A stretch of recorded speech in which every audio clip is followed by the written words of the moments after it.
اعوذ باللہ من الشیطان الرجیم بسم اللہ الرحمن الرحیم۔ اب ہم آئے ہیں زیارت کرنے کے لیے مسیب کے علاقے میں، جہاں پہ جناب مسلم ابن عقیل کے دو فرزندوں کی قبریں ہیں، ایک جناب محمد اور دوسرے جناب ابراہیم۔ یہ دونوں بچے کی قبریں اسی مقام پہ ہیں۔ اللہم صلی علی محمد وآل محمد وعجل فرجہم۔ یہ دو وہ بچے ہیں کہ جب امام حسین علیہ السلام نے جناب مسلم ابن عقیل کو اپنا سفیر بنا کر کے سرزمین کوفہ کی طرف روانہ کیا تھا، تو اس وقت جناب مسلم تنہا نہیں آئے تھے، بلکہ جناب مسلم اپنے ساتھ دو بچوں کو بھی لے کر کے سرزمین کوفہ پہ آئے تھے۔ جب جناب مسلم علیہ السلام کوفے آئے تھے مدینے سے، امام حسین علیہ السلام نے جب سفیر بنا کر کے بھیجا، اپنے ساتھ ان دونوں بچوں کو بھی لے کے آئے تھے کوفے میں، اور جناب مسلم علیہ السلام کی شہادت کے بعد ان دونوں بچوں کو گرفتار کر کے قید خانے میں ڈلوا دیا گیا۔ بعض روایتیں کہتی ہیں یہ بچے 1 سال تک، اور بعض کہتی ہیں 2 سال تک یہ دونوں بچے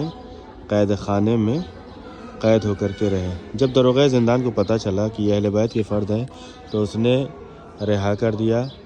اور یہ کہا کہ میرے بچوں، رات کی تاریکی میں کوشش یہ کرنا کہ تم کوفے کی سرحد سے باہر نکل جاؤ۔ لیکن یہ دونوں بچے بہت زیادہ بڑے نہیں تھے، اور ان کی کمسنی کا عالم یہ ملتا ہے، آپ خود بھی دیکھ سکتے ہیں کہ جس میں علماء بیان کرتے ہیں کہ ان کی کمسنی کا عالم یہ تھا، یہ دونوں بچے اتنے چھوٹے تھے